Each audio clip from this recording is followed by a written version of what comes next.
Kneel Before Blog presents Kneel Before Pod. In 2016, a pair of nerds named Craig McKenzie and Chris McCrell got together to discuss TV shows, but it needed to be chopped into two parts. This is what happened in part 2, where they almost certainly won't be remembered as legends.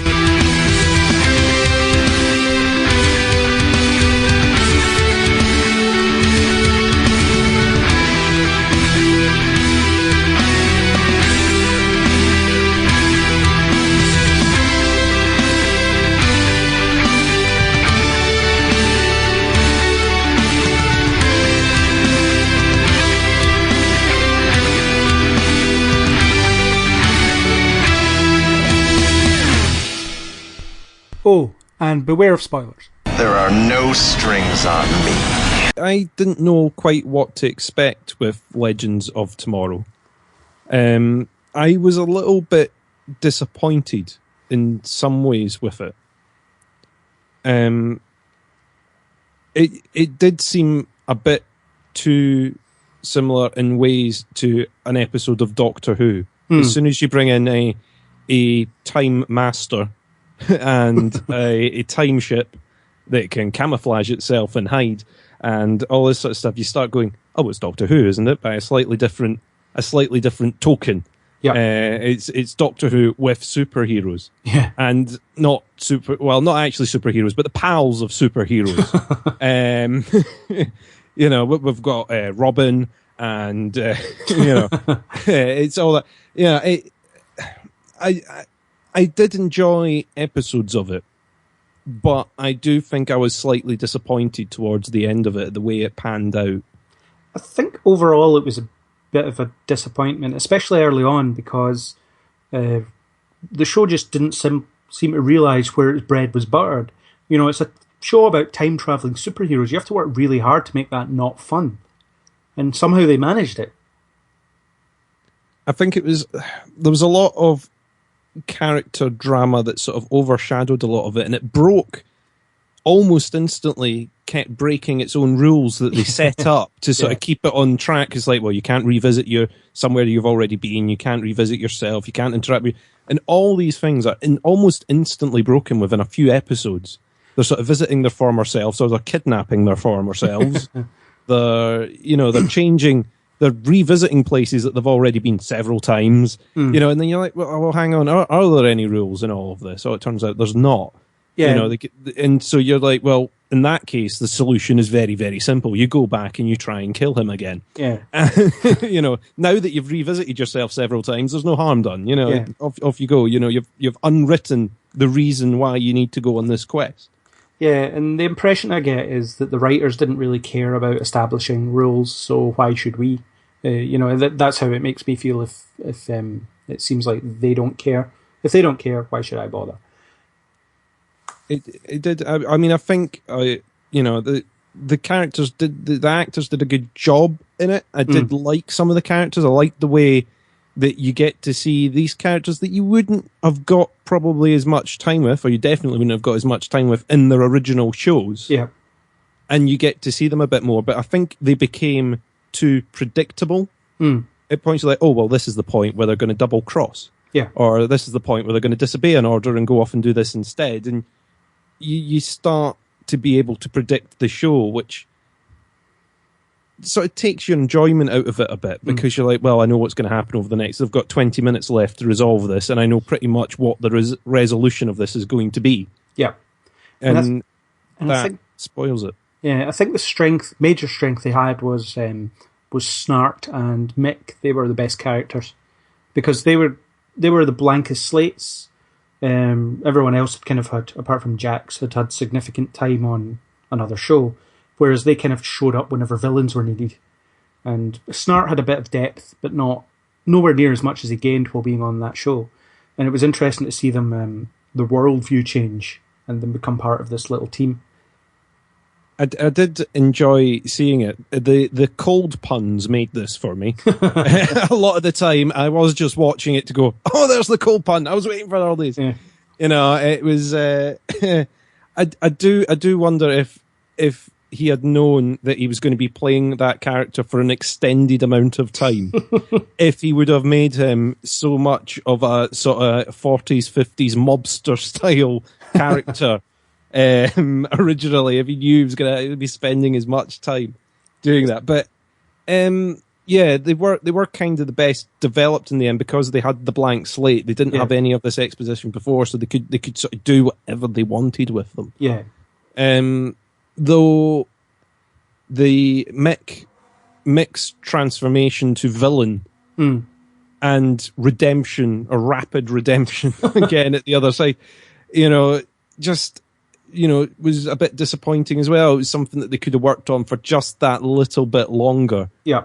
Before sort of switching it about and going, oh well, it's all resolved now. We've sorted that. It's you can forget about it now. And Kendra being stuck in a love triangle. I mean, that's just I hate love triangles. I think they're lazy storytelling and they never play out in a way that's in any way satisfying. And that was a huge example of that, because you knew as soon as she started going out with Ray, oh look, Carter's going to return at some point and she's going to fall for him again. And it was, like you were saying, predictable. It was one of those ones where you're like, oh yeah, okay, so none of this is going to work out. We know that. Yeah. And then it's all gonna fall to pieces at some point, and that's going to cause them to do things that they shouldn't, and then that's going to help the villain rather than, that was a piece. And the villain, which was the main, it was the character that they were out to get from the very start. He appears across the whole thing, just as much as them, because he's the sort of time traveling villain at the same time. Didn't pay off for me either. I just didn't enjoy he was rubbish as a villain, and because he's going to be there in pretty much every episode, it wasn't, I just didn't enjoy it. It didn't pay off. It was too, I'm trying to find the right words, but just a bit disappointing. That's all I had for it. Yeah, I think towards the end it got a bit better when you had Ray growing to giant size to fight a giant robot. That's kind of what I wanted when the show started. Yeah, I mean, you get to see a bit more of characters like Ray, who I do enjoy. I think he does a good job as that character, but got landed with the love triangle thing to do instead of the sort of fun. I think the sort of Wild West episode and things like that. When they decided, oh, we're going to have a bit of fun with this and do that. And sometimes it sort of worked a little bit, and other times you're going, what the hell are they doing here? What have they done? And the big robot fight, I thought was a great idea. That's something you're going, well, we know he can shrink, and sort of similar to what we were talking about last week with Ant-Man. You get a bit of a, you go, oh, that's brilliant. Yeah. It's a fun thing that we've been waiting to see, and then finally it pays off. Yeah, I'm hoping that season 2 will start to live up to its potential a bit more, because they're bringing in other characters, the Justice Society, who I think are going to be based in the 40s or something like that, from what I've read. That'll be hopefully quite interesting, because you've got a kind of diverse group of characters there that you can play with, and I think they just need to expand the DC universe through this show a little bit. Yeah, hopefully it will develop a little bit in the next series, and they'll sort of take things on board that they might have sort of looked back at and possibly regretted. Yeah. You can only hope, because it does have a lot of potential in there. Mm-hmm. They've got all the elements they could use. A show that does feature time travel in that way is a lot more fun. They can go anywhere and any time that they want to. They can really play about with it. Yeah. So hopefully now that they've sort of got rid of some of the rules that they put in and then quickly wrote themselves out of again, they can have a bit of fun with it. Let's hope. Yeah, and there wasn't that much really noteworthy about it. I mean, it was just okay. I kind of watched it week to week, and there was always bits that I could pick out of the episode that I liked and bits that I didn't. But on the whole, I think I was underwhelmed. Especially since I did watch the first announcement trailer that was filmed just as a trailer, where almost none of the footage appears in any of the actual episodes, and that just made it look like it was going to be this time traveling romp with all these heroes, and then the end result was this convoluted love triangle led nonsense. It did seem like by the end of it, you're like, well, they could have got to this solution a lot quicker. Yeah. This could have been worked out a lot sooner if they had just broken a few of the rules earlier that they didn't want to, or I don't know. It did seem like they were following a rule book that no one else was following somehow, and then when they broke it, it actually worked out. Yeah, and then obviously Flash deals with time travel as well, and they introduced the weird time wraith things that are never brought up in Legends of Tomorrow, despite the fact that that's all they're doing is messing with the timeline. I did like the idea that they were picked because they're the losers, though. They were picked because them going missing would have no effect on recorded history.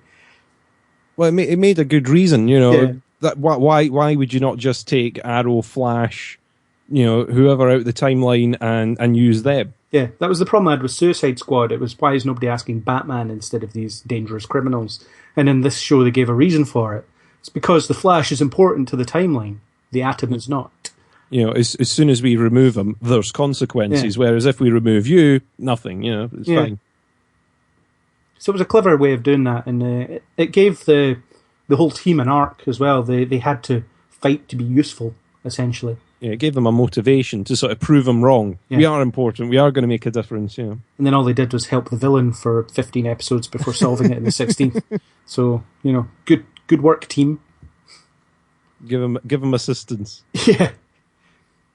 But, yeah, time travel's always messy. And if they'd built rules and stuck to them, I wouldn't have had a problem. But it's the fact that, as you said, it contradicted itself week on week. It made me feel less interested in what was going on, and I couldn't figure out if they were in any danger or not.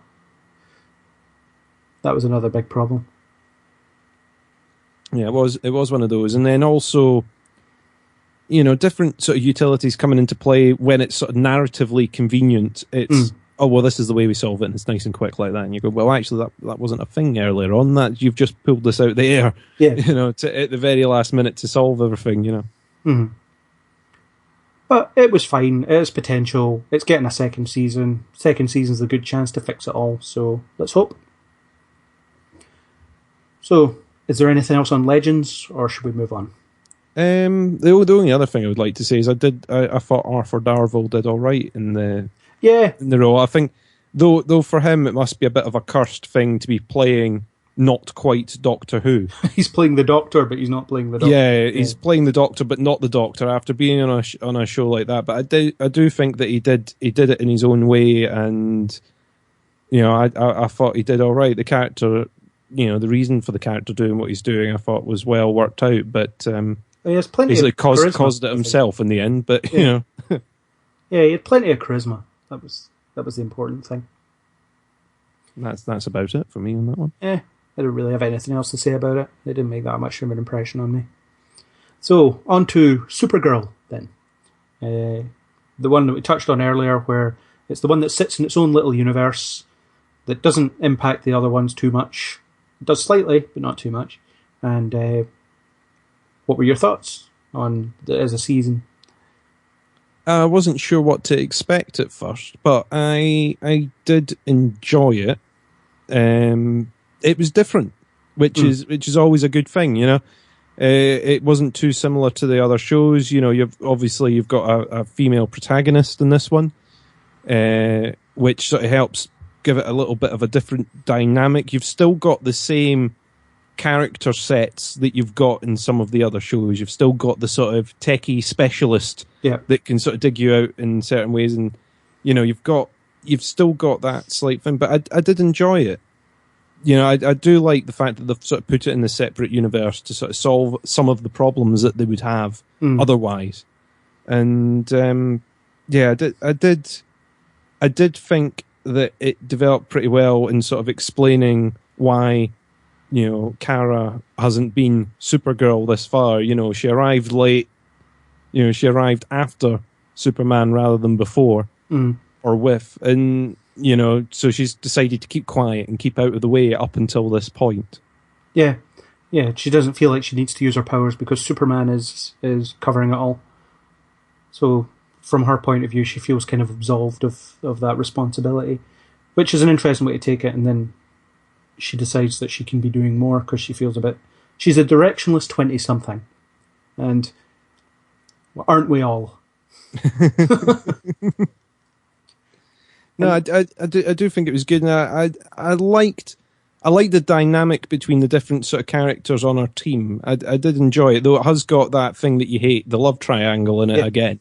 Although I actually didn't mind the love triangle so much in this one, because this was instead of it being a story about Kara having to choose between these two hunky men that are in her life, it was actually a story about a guy who had feelings for his friend that weren't reciprocated. Yeah. And that was it. And then once he took the step in revealing his feelings, he was shot down in a way that where Kara still wanted to be his friend, and he had to just get over it, or not be her friend anymore. And that was an interesting way of doing it, I think. I don't think there was ever any danger of Kara being interested in Wynn. That was never going to happen. But the fact that he showed interest in her, was rejected, and then maturely dealt with it was new to me. Especially since I've seen an awful lot of CW shows where people just act immature after they're rejected. You know. Turn full-blown evil at the end. Yeah, well, maybe that's where it could have headed.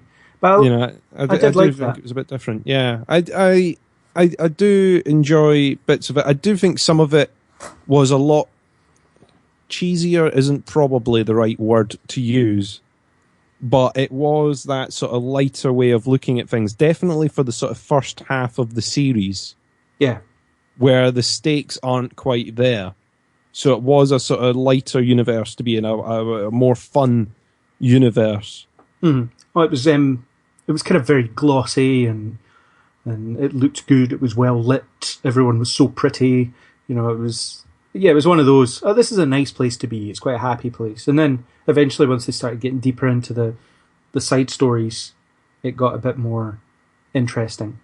But I think wherever they failed in storytelling, they made up for in characterization. I always thought Kara was done very well. And I think Melissa Benoist, however you pronounce her name, is an absolute revelation in that role. I think she completely inhabits it and makes it her own. I think she's brilliant.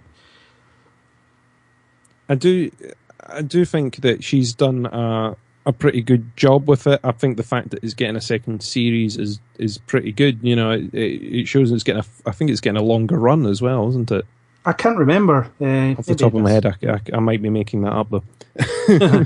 Terms and conditions apply. Do more research. I think that's what I should be doing next time. Notes on my own podcast. It's getting a second season, though. It is getting a second season, and you know we're now going to get to see Superman in it as well. Yep. I like the way that they just didn't have Superman around. You know that he's in this universe. You get little messages from Clark, and you know you see little hints, but they give a very good reason for him not to be there. Yeah. You know, she wants to do it on her own. Yeah. She wants to do it on her own, and I think that was a really great way of handling it, because otherwise you would spend a lot of the time going, why not just call... Have you thought of calling your cousin? Yeah. And then they dealt with that question early on, why don't we just call Superman? And then he did, or Jimmy did, and then Superman shows up and Kara's like, why did you call him? And then, because if I didn't, you would have died. But, you know, never mind that. Yeah, but it does... I think it helped a little bit. It'll be good seeing... Hopefully they don't use him too much in the next series, now that he is going to be there.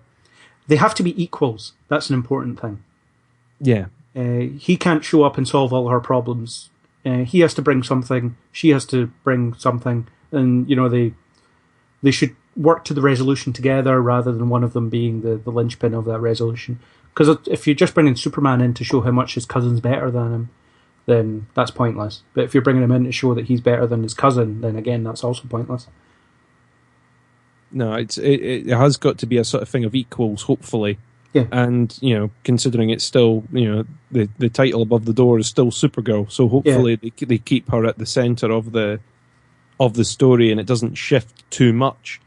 The dynamic, you know, sort of a Superman show by a different name. Yeah, well, they built those differences in quite early on, actually. I quite like the whole...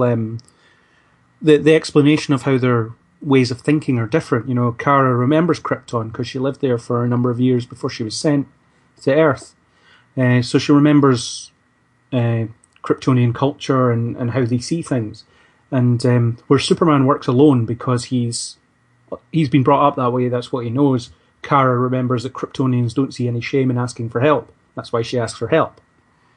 from her friends. You know, she wants it to be a team effort rather than just being her. Whereas Superman he feels like he should do it on his own, and I think that's an important difference between the two of them, and the fact that she is a little bit more alien than he is in some ways, or at least seems to be. No, I agree with that. I do think that, you know, that works. Yeah. You know, the explanation and everything all runs. The sort of core team around her, I really liked. I thought Wynn was quite a fun character. Yeah. To have around, the way they did James I hated him at Olsen. first, actually. I hated Wynn at first for some reason. He was a bit, you know, it was a kind of obvious character at first, but once the sort of layers get added on, it was pretty good. Especially with his father being the original Toyman and things like that. Yeah, I wasn't expecting that, actually. I did like that. I thought that was quite good fun, you know, and they sort of hint at it for quite a while. Yeah. It wasn't one of those things that they just suddenly sort of switch on and go, oh yeah, we're going to write that in, okay. Well, when his name was Winshot or Winslow Shot, you know, and when that was revealed, and then it was clear he had a crush on Kara, I was like, oh no, he's going to get rejected, and then that's what turns him into Toyman. That's what's happening here. Oh no. But it's not, you know, and thankfully not. Because they've got the original Toyman, it's his dad, so that works. Though the problem I had with Wynn is there was an episode where he helps out at the DEO, which I'm sure we'll get to, and he's probably better than anyone they've got on staff. It's like, why is he working in IT for some newspaper company or a media company? You know? Yeah, why have you not hired him already? Yeah, why doesn't he work there? Yeah, it does. There are some points of that where you're sort of going, why is that person there, and why is you know when you look at Alex, Yeah, you know, Alex's character at first in the first sort of couple of episodes, it's like, oh well, I'm just a sort of specialist. I help out, and you know, I'm in the background here, and then you find out she's pretty much the deputy director. You know, I don't know whether that was the sort of idea all along, or if at some point they went, oh, actually, she'll be the deputy. She'll, you know, she's the second person running everything. Alex was a character that always kind of bothered me. Yeah, she seems to exude this "I'm a tough girl" thing, which really grinds my gears.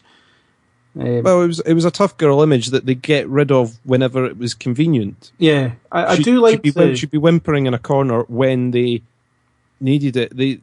And you're like, well, she wouldn't be in that position if she is this sort of trained specialist type who's been going out in the field and presumably been doing this for quite a while now. Yeah, before she's got to that position. I do like the scenes where they're sitting watching Netflix or whatever it is, you know, and just being sisters. Those are good scenes because there's a bit of humanity to her in those points. Yeah, and then before, in those other scenes, she can be a bit two-dimensional. She can, in just the way they sort of, you know, they will have her being the tough girl 1 second, and then it will completely flip. Yeah. To the point where she's not able to do anything. She'll get herself out of handcuffs, she'll get out of a chair, she'll take down 6 or 7 bad guys, and then suddenly she's in a corner somewhere. You go, well, why is she not fighting anymore? What happened? You know? Yeah. It's like, oh, well, at this point, we need her not to be doing that so that she can be rescued. You know. Yeah. She's now got to be the damsel in distress where she wasn't before. Yeah. You know, I think they sort of stopped that towards the end of the series. It's sort of solved a little bit. Well, towards the end, she does a lot of stupid things as well. It was when the mind control stuff was happening, and she insists that she be brought back to National City, even though she's going to wreck Jean's concentration with every second she's there. And then, you know, it ultimately ends up with them both getting hurt. Yeah, it is one of those ones where you're going, well, you know, would either of those characters have taken that decision seriously? You know, I do think he would have just left her behind. Yeah. I don't think he would have taken her, but... Yeah, and I really liked Jean Jones as well, or Hank Henshaw as he was at the start of the season. I mean, at first he seemed like a two-dimensional tough guy, government agent guy, and then they teased that there was some kind of secret about him, and the Hank Henshaw name is a bit of a misleading thing as well, because in the comics he becomes like the cyborg Superman, so he's like rebuilt to have Superman's powers, and then having that just be a bit of a twist away from that when he's the disguise for the Martian Manhunter was really clever. I mean, especially at the beginning, they're sort of lining him up to be a villain. Yeah. he's this is going to be the bad guy. The glowing eyes and all that. You're thinking, oh, at some point he's going to turn really, really bad, and it's this is going to be the series' villain at some point, and it's not the case, and it's a sort of pleasant surprise in a way. And I think when you finally get a bit of exposition behind his story of how he ended up taking on the sort of Hank Henshaw persona, I think it sort of adds a little bit, and I think it was a character that was pretty well handled, actually. Yeah, one of the best episodes was the White Martian one, where he had to where he had to face the embodiment of the thing that killed his family, and he struggled to deal with that, and he wanted to die, and because he was sick of being strong and living. It was all really intense stuff, and I think the actor was good enough, and I really liked the visual effects on him when he became the 6-foot Green Martian figure. That was really cool. Yeah, it was a good character, and he'd been in Smallville before, played by a different actor, and you never actually saw his true form. We did once, but for a second. So it was good that they brought this guy in and made him work so well, and tied him to Kara being. She's not the last of her kind. In fact, she's far from the last of her kind. But the idea that they're both alone in the universe, sort of thing, is quite interesting. Now, one of the characters that I always found a bit weird in the series was the sort of Maxwell Lord character. Discount Lex Luthor. Yes. Where you're sort of spending the whole thing going, this is just not quite Lex Luthor. This is the character was sort of looking at it going, is this supposed to be Lex Luthor? And they thought, well, we better not put him in. Otherwise it'll seem too much like a Superman thing. Yeah. It was, at one point you're thinking, well, this is going to be a sort of weird sort of Tony Stark style character. And then you think, well, they've already got the Atom in the other one, so they're probably not going to go along that line. So it's like, is this going to be the Lex Luthor one? They were trying to make him suave, complex, and sinister, and achieved none of those. It didn't seem to work, and then he's helping, he's not helping, he is helping, he's not. They sort of flip-flopped with him a couple of times, to which point you don't know quite what his motivation is for anything, and it's not mysterious, it's just annoying. It's just, we need him to do this week, so we'll make him do this week. Yeah, we need him to be a good guy this week, we need him to be a villain this week, we need him to just happen to be around this week, because we need to make it look like he's definitely still here. It's I don't know. I don't know what they were planning with him. I don't know if they had a bigger story planned and then just didn't follow through with it. I think they just needed a billionaire supervillain, or billionaire not supervillain, but a billionaire villain to challenge Supergirl, and that was who they got. And a billionaire distraction from the main villain. Yeah, and I think it wasn't because of him, but the best episode involving Maxwell Lord was Bizarro. But it was just it was more the idea of what he did rather than his reaction to it. The way that he took these young injured girls and experimented on them without their consent, and then sent them out, with all this programming to make them full of a killer instinct. And the way that Supergirl defeats her with compassion, essentially, was a nice. Was a nice twist, it was, but it's one of those ones where you're sort of going, well, what's his ultimate plan? He just doesn't like that, superheroes are around. And all this, so I'm going to create a bunch of superheroes. And it didn't fully work for me. But it is a character that we will probably end up seeing more of. Probably. But hopefully they come up with something for him to do that's, that they've got more planned out. Also, Lex Luthor's sister, apparently. So we still can't get Lex Luthor, but we've got his cheaper copy. I'm gonna call it right now. His sister, she's going to be quite standoffish. Her and Kara aren't going to get along. She's going to flirt with Jimmy Olsen. It's all going to be very, very tense and love triangle-y. I'm calling it now. You heard it here first. And then everyone's going to say that she's just jealous, that she's not really evil, she's just jealous. Yeah, she's just jealous, and she's been corrupted by her family name or some nonsense like that. All right. Well, we should be putting money on these things just now. Yeah. Get a pool running. Yeah, or I should be writing the show. Who knows? But I mean, No good could come of it. It would just be me sitting here complaining instead. yeah. But in terms of the villains, I mean, you had Maxwell Lord, and he was responsible for things like Bizarro, which was a good episode, and the Kryptonian villains were only interesting when it was her aunt.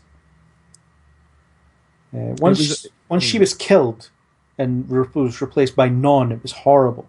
Non was pointless. He was just a non-entity. It was with Non. It was kind of like he's evil, but not evil enough. You know, you're still at the point where you could kill her. You could kill her right now. You've got enough people that you could tear her to pieces. Why are you letting her get away? Oh, you've let her get away. Okay, she's going to defeat you later now. Just so you know. And it was the finale where it's like, I've put all my soldiers in hypersleep. Why? Yeah, I've not kept a few spare just in case and lied to you. No, they are all asleep. I think I can handle this definitely. Yeah. There's no way you could possibly defeat me. Oh no. It did seem a bit too convenient towards the end. It did, it was the family bond thing was interesting. It does give them a reason to hold off, to think, well, can we not just convert her to our cause instead? So the first few times they meet, you think, well, they could still be trying to convert her. And then beyond that point, you're like, well, now you take her and you put her into a pod and put her to sleep. Yeah. If you don't want to kill her, if you don't want to, just take her off the board. Mm-hmm. Yeah. I mean, the Kryptonians in themselves weren't all that interesting, other than the fact that you had this family connection. And then once it was just about Non, it was pretty hopeless. But the whole prisoner escapee thing from this, alien prison was quite a good sort of little villain factory. I mean, all these shows have it. The Flash has the particle accelerator, has given all these people powers. Arrow's got this city that seems to breed these unsavory elements, and Supergirl has this prison that has all these ready-made villains that are ready to just appear whenever they need to appear. I think that will largely disappear next season, maybe. It seems like they've dealt with the whole prison element of it. Certainly, there'll be no one coordinating the prisoners anymore. Yeah. Or keeping them in hiding, potentially. No one keeping them hiding, so there might be a few more exposed, but yeah. You don't know what's going to pop up in the next one. It's going to be Cadmus Labs that's the big bad the next season, I would think. That kept getting mentioned towards the end. And there's the hint that Dean Cain isn't dead anymore. So there'll be some return of Dean Cain. Maybe with superpowers. I really want to see a scene where Dean Cain shares screen time with a new guy as Superman and Brandon Routh as Atom. That would be a good little crossover, wouldn't it? 3 generations of Superman in one room. And one of them has a photograph of Henry Cavill or something like that. Just complete the set. Yeah, that would definitely work out, I think. You've got to have Henry Cavill in a different movie in the background or something, yeah. Or a poster for one of his films. That'd be good. They should write it right now. It'd be a fun little thing to do. Yeah. I do like when they do these Easter egg things. Yeah. But yeah, despite my misgivings about the kind of storytelling and the way the villain story built up, I thought they were really consistent with Kara's traits. The fact that her empathy is her most important superpower, in effect, was really good. I think the best example of that was that scene where she didn't have her powers, but she talked that man out of robbing the store. And, her hand was trembling and there was every risk she could be killed, but she did it anyway. That's a bit of a test for her because she knows that she can be killed and she just does it anyway.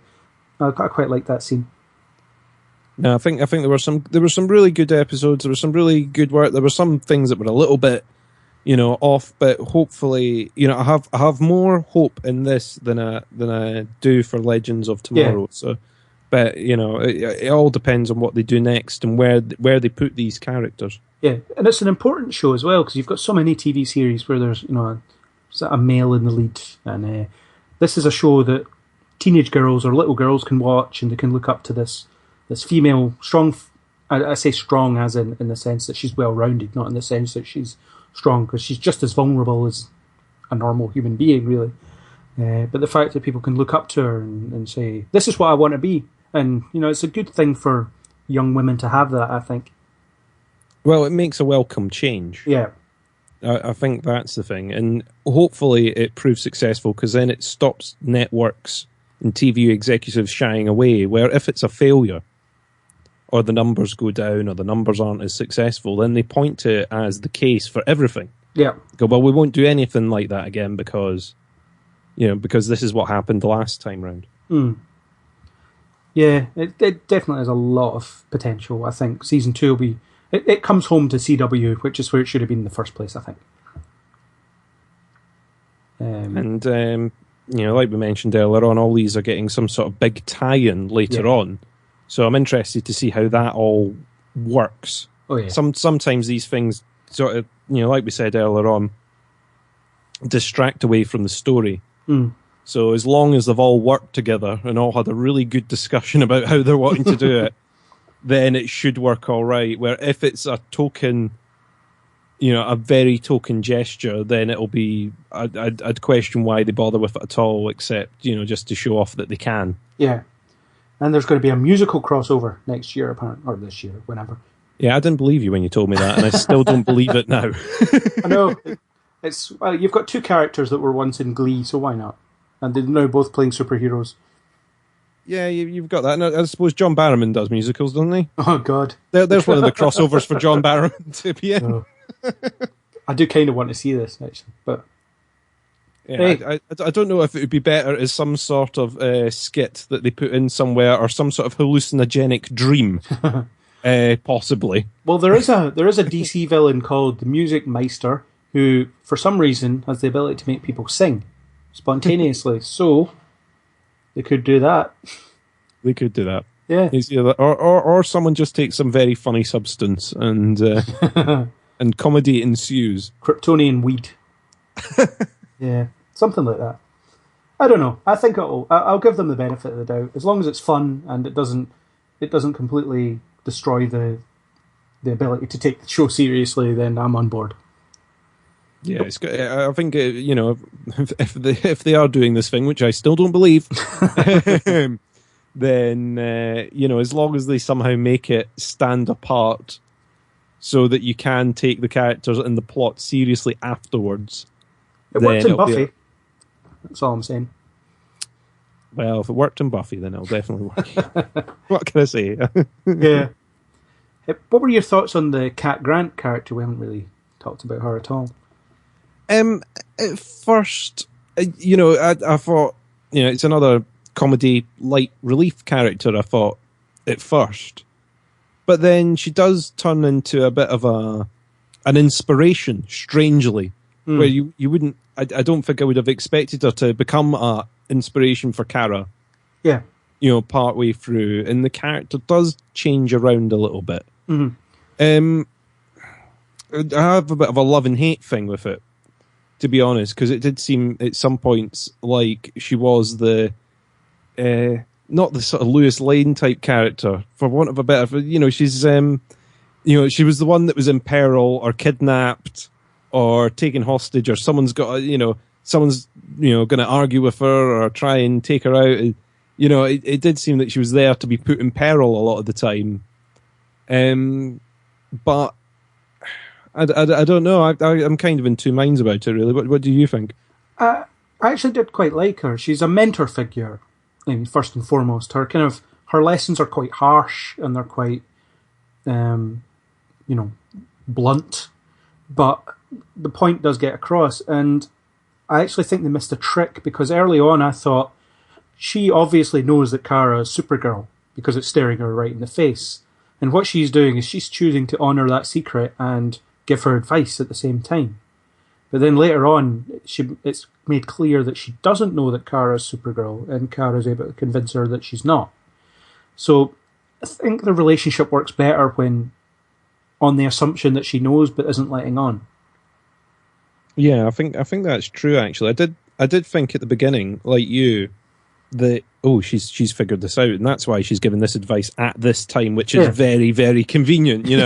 Unless you knew, you wouldn't be particularly standing on the balcony talking about this at this moment. You know, the conveniently placed balcony to tell each other truths.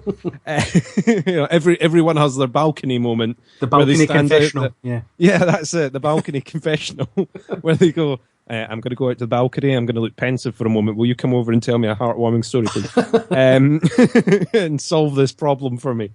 And you know, I did think at the beginning, oh, she sort of knows, and this is why she's doing it that way. And then then you see the episode where she's trying to figure it out, and then she's convinced otherwise. And I do think they will flip flop again to, oh, you just tricked me somehow.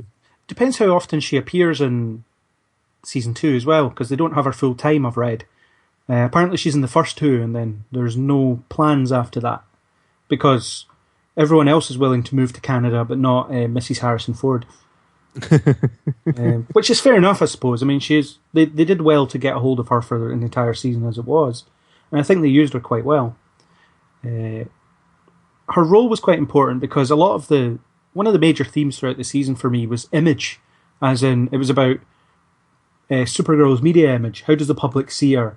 And this kind of feminist.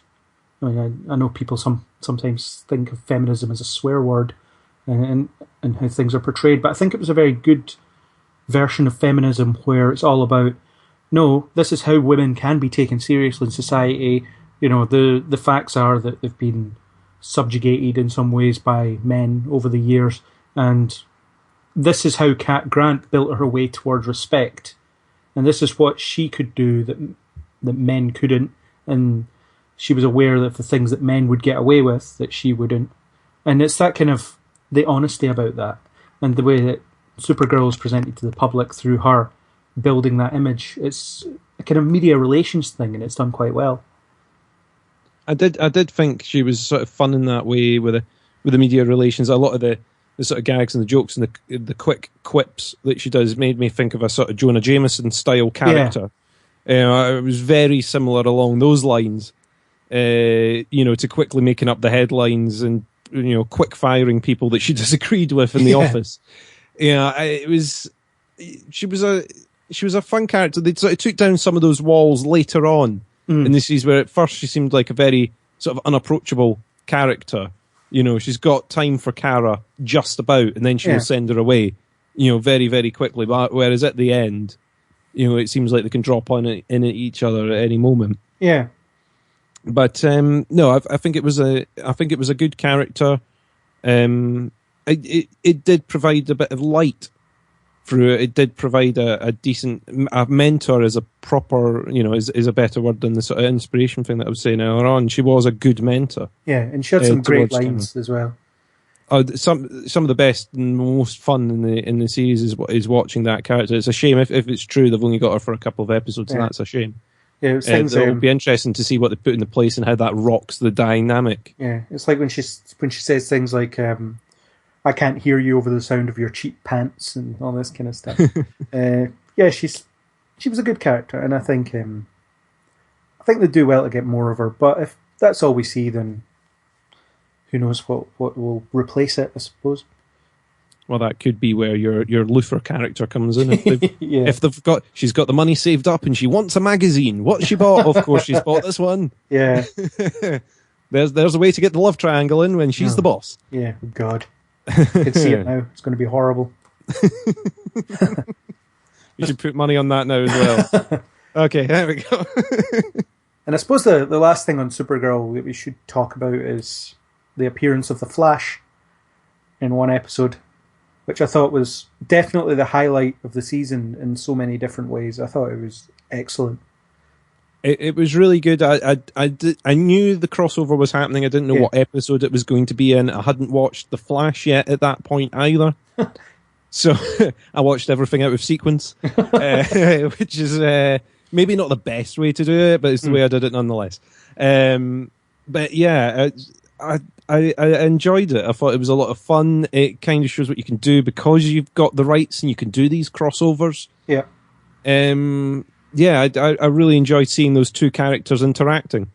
It was a difficult one for them to do as well because they were on two different networks in two different cities.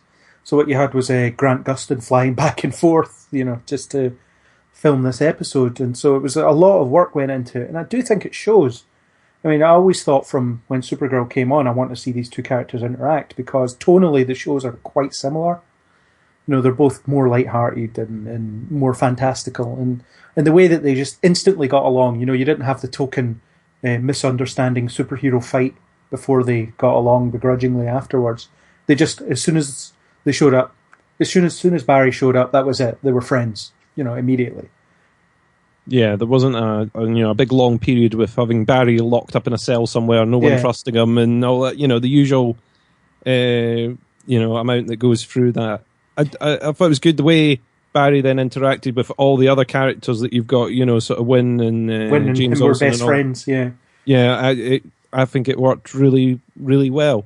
And Kat had her best line of the series in that episode where she saw them all standing in a line. Barry, there was all the young cast, and it was you're like the racially diverse, non-threatening cast of a CW show. And now that's essentially exactly what they are, which is quite funny. I did forget. It just worked really well. It was, like you say, some of her quips were the best. You know, I think I've got to get a list of her put downs for whenever I need to deploy a witty put down. You know, just reach into my back pocket for my Cat Grant cards. Yeah, and Barry fit in the show so well, and he got to be something he doesn't get to be on his own show. He got to be the experienced hero figure who was teaching her a thing or two. Because on his own show, you know, you need something for Cisco to do, so he builds all the stuff. But in that episode, Barry was the guy that built stuff. Yeah, it gave him a different role. And like you say, was the experienced hero, was the one that was able to go, well, maybe we shouldn't rush him. What's the plan, you know? Yeah. What are we going to do? We can't just, run off, you know? Yeah, although when he throws lightning at someone who has electrical powers, he deserved to get punished for that. Yeah, that was a mistake. But there was a great line when he said, when they both showed up for the final showdown, and he said, "Why don't we settle this like women?" And Kara looks at him as if to say, "What?" And he says, "What? There's more of you than me." So it was a good little crossover, and I look forward to seeing more of their crossovers, because it will definitely happen this season. There's going to be a 4-show crossover, which will be good fun. If nothing else, it'll be good fun. At least the scenes where they're all talking to each other will be interesting, and I can't wait to see how Diggle reacts to seeing Supergirl. It will be an interesting sort of cross to the, bringing this character into the other side. Yeah. So Supergirl, good show, lots of potential. Didn't always live up to it. Would you say that's an adequate summary? I think that summarises what I think. Yeah. I enjoyed it. Interested to see where it goes next. It could go either way. Mm-hmm. In the next one, so good luck to them. Yeah. Roll on season 2. I think that's the one I'm most excited about coming back, actually. So we'll see. Pretty soon, we'll see. And, I mean, we've talked a long time, but very quickly on Agents of S.H.I.E.L.D., which is already back in the United States. It's on its second episode as of today. Probably coming back in about 9 months' time to E4. Yeah. How have I seen it? Let's not coming soon in 2018. Yeah. I'll be on season 6 and it'll be like, season 4 is finally on. I'll be back about the same time as Big Bang Theory, about 10 months after it comes out, so we can see the Christmas episode. Don't really need to watch Big Bang Theory, though. Not anymore. But that's another story. Agents of S.H.I.E.L.D. gradually getting better. I think that's the best description. I think it spent a lot of its time in the first sort of series sort of tied, once they'd done the introductions and introduced all the characters and got a reason for the team to be together, I think they then spent a lot of time waiting for the events of Winter Soldier. Yeah. Yeah, it's a bit of a shame that they were bound by that, but that's no excuse for not telling good stories in the meantime. No, it isn't, but, it did pick up after that point. I do think the last series was very good. It sort of gave the characters, and they always... At the beginning of the series, they always do this jump of about sort of 6 months into the future to see what's happened. Yeah. And Hive in Ward's body, he was a really good villain. I think Hive was a good villain. I do kind of have a bit of a problem now where if Ward somehow pops up in the next series, I will be a bit like, have you only got the one guy? Have you got the one good villain now and you can't get rid of him? Yeah. You know, the contract negotiations must have been really tight for to be there for all of them. Yeah, and this season has a couple of interesting things already. I mean, I won't spoil too much because you haven't seen it, but Ghost Rider, which has been well documented, is in it, which is a really good boost for the show. It's the modern Hispanic version of the character. I think he's Hispanic. He's not white anyway, which is in keeping with what Agents of S.H.I.E.L.D. do. You know, they're very diverse in their casting, always have been. So the fact that they're keeping that up, that's a good thing. They've got a ready-made version of a character to do that with. So, you know, who's next? Miles Morales, Spider-Man? Could happen. You could get an introduction to him in the film. You never know. Yeah. And there's a new director for S.H.I.E.L.D., which is hinted at in the finale of season 3. So there's that to play with. I like S.H.I.E.L.D. And, does the new series tie into the Accords and things from Civil War? I say tie in. They're mentioned. Yeah, I've read a little bit about it because Empire did a sort of interview with some of the cast and things. It was really interesting about it. Yeah, so I'm looking forward to seeing it. Yeah, and I mean everything they're doing is kind of informed by the Accords, which makes sense because they're stuck and that's what they've got to work with now.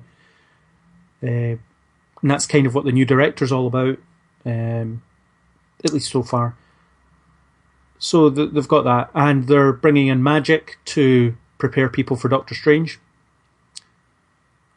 Yeah, Coulson will be doing card tricks. Well, I mean, Ghost Rider's magic, or magic based, and they've got ghosts and stuff. So, yeah, so it's quite. I think it'll be interesting to see where they go. They always change it up. They always put a couple of the sort of team against each other that you wouldn't have particularly have seen before. You wouldn't have expected to see coming. So no, I'm looking forward to it. I really enjoy Clark Gregg. Yeah, is that character? You know, you only sort of saw him for a couple of minutes in a few of the films and the sort of teasers at the end and all that, and then for him to now become this full blown character, I think is brilliant. You know, I just really like the way he does it. It's a really warm character. Yeah, strangely, and it's feeling more and more like it's part of the universe it's set in, rather than being this thing that just mentions the universe it's set in, as it was in its early days. It's gotten better. I do like it, and I look forward to seeing how it develops. I do wish they had sort of tied it in a little bit more to things like Captain America, and possibly in the future. But it's probably a lot of it is contract negotiation and all that sort of stuff, which is a bit too high level for them to sort out, or it would be too much effort to try for only a few minutes of screen time in the end. Yeah, well, which would probably end up as an extended edit somewhere. I think the worst tie-in they ever did was when Coulson was keeping the helicarrier that they use in Age of Ultron in his basement. And it was, you've saved the world. And it was really clumsily used as a ploy to get the other branch of S.H.I.E.L.D. to trust him. But you know, you shouldn't be using the plot point from a film to resolve a plot point in a TV show. It's just ludicrous. Yeah, it does rely sometimes, and I suppose that's the weakness in it. It does rely on people having watched the film. Yeah, but I don't know who the audience are that are watching S.H.I.E.L.D. but not the films. Yeah. It will be a really limited audience that are doing that, but there will be someone out there that's going, what the hell are they talking about? I suppose it's harsh that they spoiled Winter Soldier the week it came out. You know, they spoiled the Hydra twist like the week after it came out. Yeah, it was. I suppose that's the point where you've got to go and see the film instantly. I mean, I try and get along to see them as quickly as possible because I don't want the plot point spoiled for me, because there'll always be someone online or memes that start appearing on Twitter instantly as soon as it comes out that spoil everything. Mm-hmm. So I do try. He says on the spoiler podcast. But it's definitely. I do enjoy watching it. I still enjoy it. I think it has got better. Mm-hmm. And I will continue to watch it.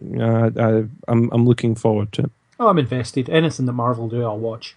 Luke Cage is out this week at the time of recording. Looking forward to that. See, I haven't finished Jessica Jones yet. I've got to admit, I watched season 1 of Daredevil, and I watched it really, really quickly. I binge watched. The second one, I watched a little bit slower, but I still finished it. Jessica Jones, I'm almost finished. Yeah, I found Jessica Jones more of a struggle.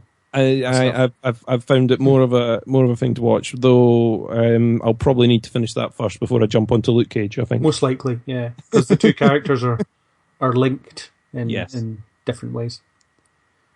So no spoilers, anyone. Thank you. But Luke Cage on Friday, so we'll try and get a podcast on that one maybe if people can watch it in time. Hint, hint. What, the whole thing? Yeah. It's only what, 13, 12 hours, something like that. Depends on how long the episode. 12 hours. Well, why don't we do a live watch along? Jeez. I don't think anybody wants to hear that. It's just me pausing to go to the toilet and order pizza and things like that. Yeah. So, that's kind of all the shows that we both watch. We could talk more about S.H.I.E.L.D., but maybe we could pick it up mid-season or something, chat about it in more detail. But what other shows are you watching that are maybe not set in comic book universes? Well, I almost finished. I think I've got one episode left of Stranger Things, which I've been watching on Netflix recently. Mm-hmm. So I've been enjoying that. It's sort of 80s themed mystery show. It's a Netflix original, and they seem to be coming back with some really, really interesting stuff on Netflix. You know, it's a bit of a revolution. All these streaming platforms now coming up with their own shows. So I've been watching a bit of that. Almost finished it. Potentially going to move on. Someone has recommended a show where Kiefer Sutherland becomes president. I'm trying to remember the name of it off the top of my head, but someone's recommended it, so I might start watching. Is it called 24 The President? Jack Bauer becomes president. If you named it that, it would be an instant sellout. We're watching that. I finished season 2 of Wayward Pines, mm-hmm. which if you've not watched the first series yet, watch it. It is excellent television. What else have I been watching? Mr. Robot over on Amazon. Yeah, I like Mr. Robot. I've been enjoying as well. It is very strange. It is weird. It has got weirder and weirder and weirder as it goes on, to the point where I no longer know what is true. I like Christian Slater. I've always liked Christian Slater. He is fantastic as that character. I think he's really, really good. It twists your mind as you view it. It's very hard to keep a track of, but I do enjoy it. I'm hoping for a massive payoff at the end of it for some reason. You know, where everything is nicely explained and tied up in a neat bow. I don't think I will ever get that. I think it'll just keep me, it'll hook me in and just lead me along the whole way, and then it'll all have been a dream. It'll be crushed under the weight of its own narrative. Yeah. At some point it will implode. But at the moment, I'm still enjoying watching that. I think that's about what I'm watching at the moment, really. So some good choices there for people to think about. Just a few, a weird selection of what I'm watching. Well, I'm looking forward to Supernatural coming back. It's on its 12th season, believe it or not. And weirdly, season 11 was some of their best work in some cases. And how many shows can say that after 11 years? It's very tough. I mean, it's one of those shows. 11 seasons of anything. Yeah, it's one of those shows that even if it was unwatchably terrible at this point, I couldn't abandon it, because that would be me admitting that over a decade of my life has been wasted on something. So I will continue to watch it. I invested so much time in this. Yeah. I want my payoff at the end of it. It'll be like me in 12 years with Mr. Robot. I'm still watching it. I'm still wanting answers. Still watching season 2. What's going on? Yeah, so I'm looking forward to that coming back. I watched The Big Bang Theory, but it's more a habit thing when something else is happening, because I don't actually enjoy it anymore. There's another sitcom that started that I think is actually okay. It's called The Good Place. It has Kristen Bell in it, and basically she gets into heaven. That's why The Good Place, because some clerical error gets her there, where they think she's some kind of amazing person that's done all this good for people, and it turns out she's not. She's not a very nice person at all. So the premise is she's trying to learn how to be a nice person. And to be fair, it's not that funny.